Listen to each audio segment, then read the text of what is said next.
On this Thursday night, reinforcements for COVID-ravaged Alberta.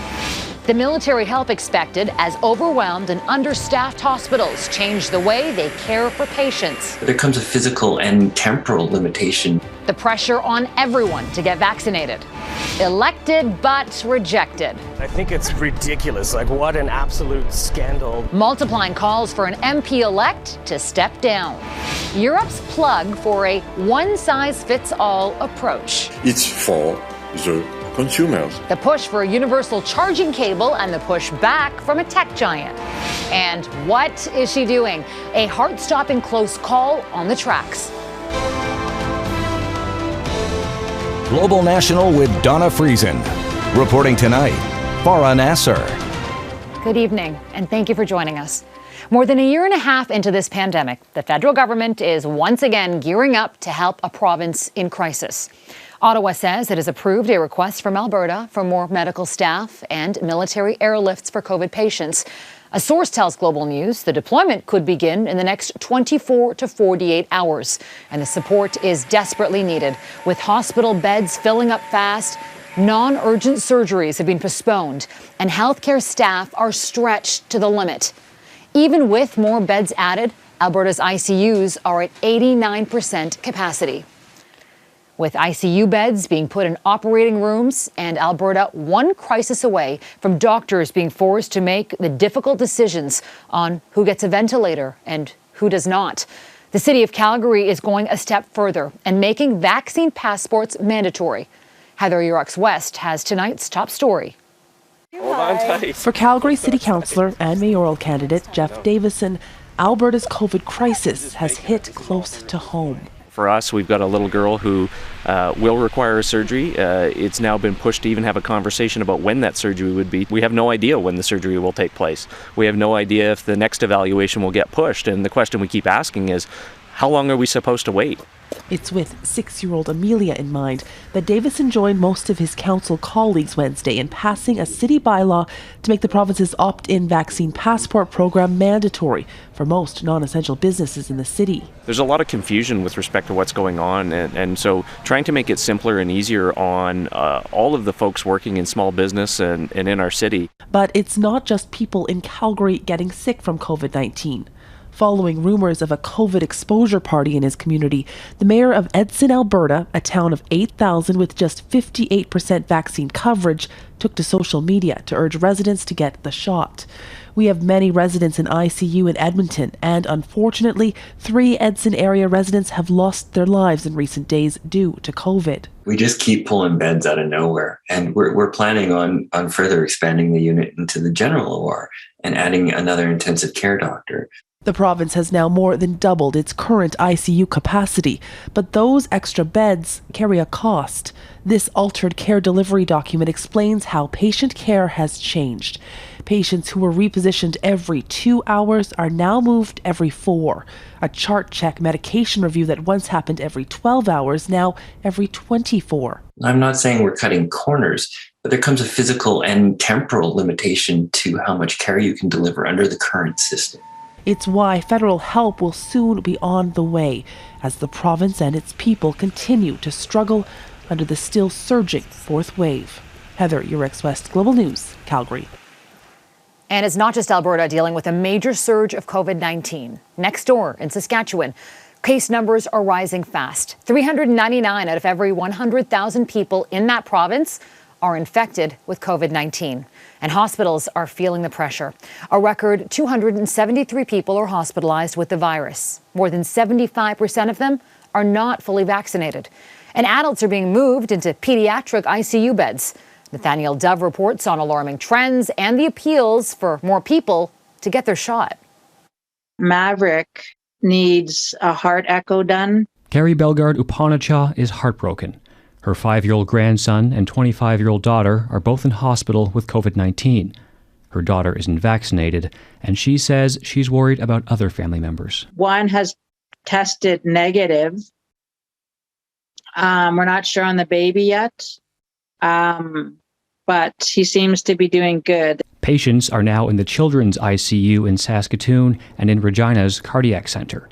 and it could have been prevented. Nearly 84% of all new infections and hospitalizations in our province in August were in unvaccinated or partially vaccinated people. Doctors point to July 11th, when the provincial government lifted all restrictions. Since then, case numbers have spiked, from 44 to averaging more than 400 per day for more than a week. And vaccination uptake slowed, but is picking up again. Premier Scott Moe has said it's the fault of the unvaccinated, but it's beginning to look more like the children's pandemic. Children who are too young to get their shots. 98% of school-aged children with COVID live in households with unvaccinated or partially vaccinated parents. Some new guidelines are coming.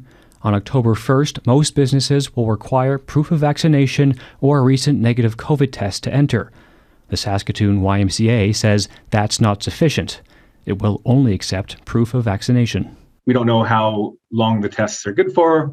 We don't know where the tests are going to be done, and we don't know how people are going to show that they've taken those tests. Guidelines prevent Bellegarde Upanacha from visiting her daughter and grandson.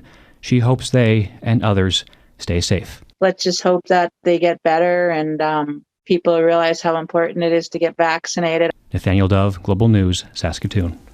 In Ontario, more than 170 workers at Windsor hospitals have been placed on unpaid leave for not getting vaccinated. Windsor Regional Hospital and Hotel Dieu Grace Healthcare both mandated all employees to have at least one dose by Wednesday. All unvaccinated workers now have until early October to get their first shot. And if they fail to meet the new deadline, they'll be terminated or have their facility privileges suspended. And the U.S. is on the verge of giving COVID-19 booster shots to hundreds of millions of Americans. Today, the CDC approved additional doses of the Pfizer vaccine for those over 18 who are at high risk for severe illness. As Jackson Proskow reports, there's still a debate about whether the shots are necessary for the general public at a time when so many are still unvaccinated.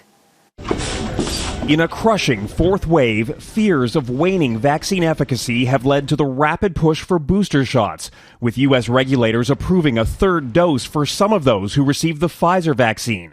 Seniors over 65 and those over age 18 who are at higher risk due to a pre-existing condition. Like you, I'm approaching this decision with an interest in doing what's right for the public health. It's confusing because last month the White House suggested extra shots would be widely approved. 8 months after your second shot, get a booster shot. Scientists still aren't sure if the general public needs that extra dose. There are benefits and potential risks. There's a concern about younger people, particularly men, because of a very rare adverse event called myocarditis. Boosters could be vital for the most vulnerable, but they will not solve the fundamental problem of the pandemic. We are not seeing healthcare systems in distress because people are missing their boosters. We are seeing hospitals on the brink of collapse because the vast majority of hospitalized patients with COVID are unvaccinated. The question is even more complicated in Canada, where the federal government still hasn't made a decision on boosters for the general public. Canadians saw their vaccine doses mixed and matched and spaced further apart than in the U.S. Scientists are studying whether that may have created longer-lasting immunity. So perhaps our general population really won't need this booster or third dose, except if you are one of the vulnerable peoples that we're looking at. Despite all the unknowns, widespread interest in booster shots is unlikely to fade away as the Delta variant challenges our defenses. Jackson Proskow, Global News, Washington. Contentious races are still playing out as the final ballots are counted in a few tight ridings after Monday's federal election. In one Ontario riding, it's not the vote tally, but the candidate who won that's causing controversy. Kevin Wong says he will sit as an independent after being dropped by the Liberal Party over a sexual assault charge that was also dropped. Abigail Beeman on the growing calls for the rookie politician to resign. He got in like as a Trojan horse. He hasn't stepped foot in the House of Commons yet, and calls are mounting for MP-elect Kevin Wong to keep out. It's an uncomfortable situation. The Liberal Party dropped him as a candidate just 2 days before the election over a dropped sexual assault charge they say they learned about from the Toronto Star. Too late to take his name off the ballot, and too late for thousands who had already cast advance or mail-in votes. Oh my God, I think it's ridiculous. Like, what an absolute scandal. Wong did not respond to an interview request, so far sticking to a Wednesday statement saying he plans to address the sexual assault allegations at a later date more wholly, and that he was involved in a casual but intimate relationship. I understood everything to be consensual. In a tweet, someone who says he was campaign chair called Wong's stance disgraceful and accuses him of point-blank lying. Pretty shocking, pretty weird that we're represented by him right now, but nothing I could really do. There are a few options. The Federal Liberal Riding Association is calling for his resignation and a by-election. So is his NDP opponent in the riding, and a resignation petition has a growing number of signatures. The provincial Ontario Liberal leader says Wong shouldn't take the open seat and that he won't have a place in the provincial party. If Wong doesn't resign, process gurus raise another point. The House does reserve the right to boot anybody out if they want to, but they don't want to very often for obvious reasons. Expulsion, a parliamentary power so rarely used it hasn't happened since a 1947 Cold War spying case, and previously applied to Louis Riel twice. And I think a good case could be made. People feel uncomfortable having him as their MP, or would feel perhaps uncomfortable approaching him with a concern as their elected representative. Then the House would, in that case, have a justification for removing him, even in the absence of a conviction. As of now, Wong plans to sit as an independent as pressure keeps mounting for him to step down. Abigail Beeman, Global News, Ottawa. The defeat of Fisheries Minister Bernadette Jordan in the federal election may be a sign a resolution is needed in Nova Scotia's ongoing lobster dispute. Ever since the historic Marshall decision in 1999, fishers in Indigenous communities and their commercial counterparts have quarreled over who gets to fish and when. But now, new developments have some feeling optimistic. Here's Ross Lord. With fears of more violence in upcoming weeks and months, supporters of Indigenous fishing rights covered the Department of Fisheries and Oceans sign with their own message. Let's take our livelihood back. It needs to come back. It needs to come back to where it belongs, with Native people. For those fishing outside of the commercial lobster season, with the backing of a 1999 Supreme Court ruling, there is confusion. DFO has been seizing their lobster traps since a reworked treaty fishery began last month. I don't know the direction to take because our hands are tied in every which way. So, that being said, go hunt and go fish. I'm facing charges for fishing outside of season. I'm facing charges for selling catch that I'm supposedly not allowed to. Last year's Indigenous lobster fishery was met by violence from commercial harvesters. Traps were sabotaged, there was physical violence, and a lobster plant connected to Indigenous fishers was burnt to the ground. Harvesters on both sides of the dispute blame DFO for not clarifying how Indigenous and commercial fishers can make their living in these waters peacefully. The fisheries minister, Nova Scotia MP Bernadette Jordan, was defeated in Monday's election, raising hopes the next minister will promote an atmosphere of respect between the two sides. And I think that's exactly where a new minister can come to play here, is that they have a clear role to bring us all to the table and engage in a dialogue process. That's ultimately what we should expect as Canadians, is to work these things out with dialogue around a negotiation table. Otherwise, the weeks and months ahead could look a lot like last year. Ross Lord, Global News. The U.S. Special Envoy to Haiti has quit over what he calls the inhumane deportation of migrants. And a warning, some of these images are disturbing. Daniel Foote says he will not be associated with the United States' inhumane, counterproductive decision to deport thousands of Haitian refugees from the U.S.-Mexico border. The U.S. says it condemns border agents' aggressive use of horse reins to intimidate migrants. An investigation's underway, and at least one policy has already changed. One, we feel those images are horrible and horrific. I can also convey to you that the Secretary also conveyed to civil rights leaders earlier this morning that we would no longer be using horses in Del Rio. The Texas governor has ordered a symbolic wall of state vehicles to stop more Haitians from arriving. The size of the Texas camp has been dramatically reduced to less than 5,000 people from 14,000 as processing ramps up. More than 1,400 Haitians have been deported since Sunday. Quebec's proposed language law overhaul. Coming up, the backlash from both sides over Bill 96.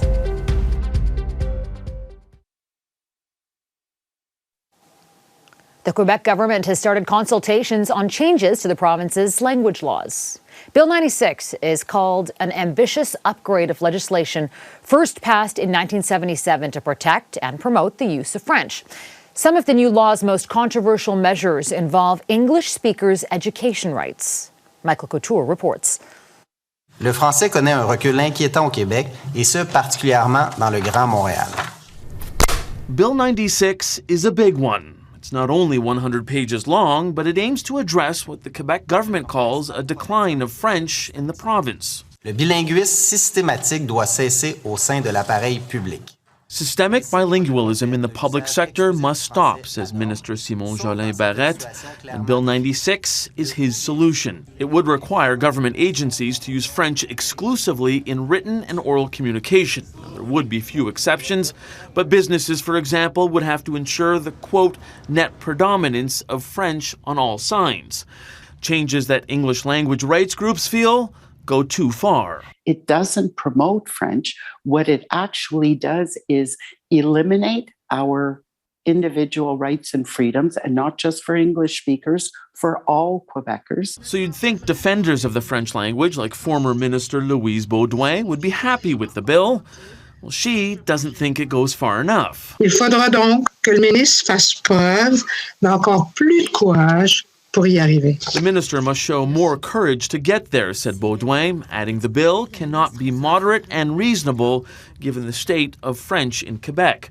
Now, Statistics Canada projects a drop in the percentage of Quebecers whose mother tongue is French from 79% in 2011 to 70% in 2036.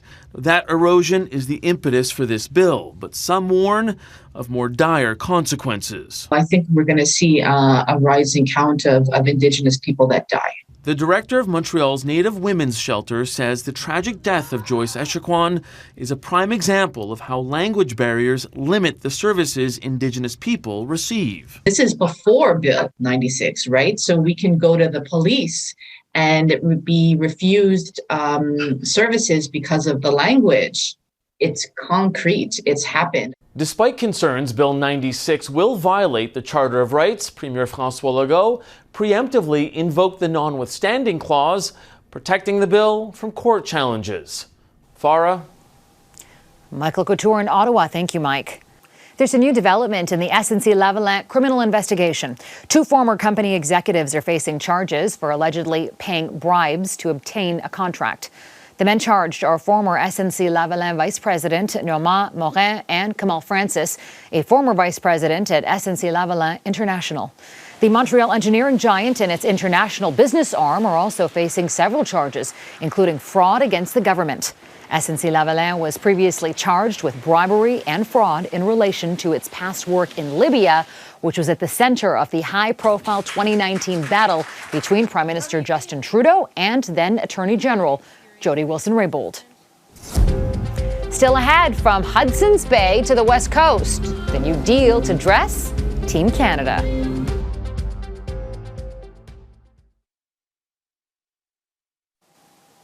Canada's Olympic and Paralympic athletes have a new official outfitter. Lululemon will dress the team, Team Canada, that is, starting with the 2022 Winter Olympics. The deal will last through the 2028 Summer Games. The Vancouver-based company will provide outfits for the opening and closing ceremonies, medal ceremonies, and to wear around the athletes' village. Hudson Bay Company had outfitted athletes since 2006. Now, it should be common sense, but officials in the Netherlands want to drill the message home. Do not take risks at train crossings. The country's rail agency released this video of a woman's incredibly close call with the train. Now you can see she crossed the tracks while the barriers were down and the warning lights were on. Universal charger next, the EU's plan to pull the plug on e-waste.